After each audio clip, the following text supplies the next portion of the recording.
Hi, I'm Frances and I'm the founder of Waxology. This video today is to give you a few hints and tips as to how to manage your hair's regrowth while the salons are closed. The first thing I want to say is to remind you that this situation that we're in with the salons being closed is temporary. And probably by now it's getting to the stage where you're wanting to do something about your regrowth, but please do not shave. If you've been a regular client of ours for some time now, you've probably got to the stage where your hairs are getting a lot finer and a lot softer. And even if you get the razor out just this once in this situation, you do risk that the hairs will start to feel thicker and more stubbly again, and they will be much tougher to remove once it comes to waxing again. So the tip that we have to manage the hair is to trim, and this is a trimmer that I use. It's something that I've had for absolutely ages. So this is great for removing hair from the bikini area, but also something like this, which is more of a gents set of clippers.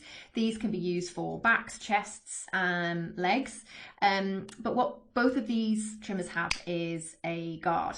So this one also has a guard and also a dial on the back, so you can amend the length that you want to trim to, which is great. And the great thing about the guards, and I would recommend using a guard if you can, because it means that you'll get a nice even finish.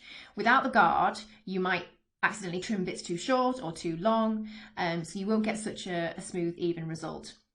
And what I would recommend is trimming to the longest length that you can bear, because I can understand if you're used to waxing, you're used to sort of feeling quite smooth and soft. But if you choose the shortest, then you'll end up trimming the hairs and they might start to feel a little bit stubbly and rough. And that's what you kind of want to avoid.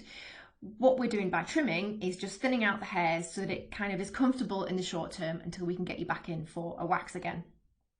So in order to trim, you want to trim against the hair growth, because what that does is it lifts the hairs and makes sure that you're trimming them all kind of smoothly and evenly to the same length.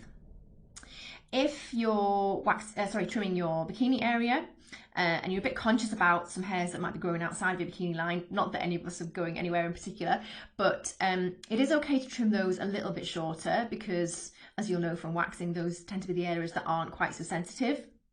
But as a rule, if you can just trim it so that it's comfortable enough for you, but what you're really doing is leaving the hair as much as possible in its natural state, when we do get you back in for a wax, you'll find that the hairs will come out just as easy as they did before, and will soon get you back into your normal waxing routine. So really that's it in terms of my tips for trimming. If you do have any other questions or want to reach out to ask me anything specifically, then please feel free to do that. We're here to help as much as we can in the interim until we can get back open again. So I hope that helps, and I hope you all take care, and we look forward to seeing you in the salon again soon.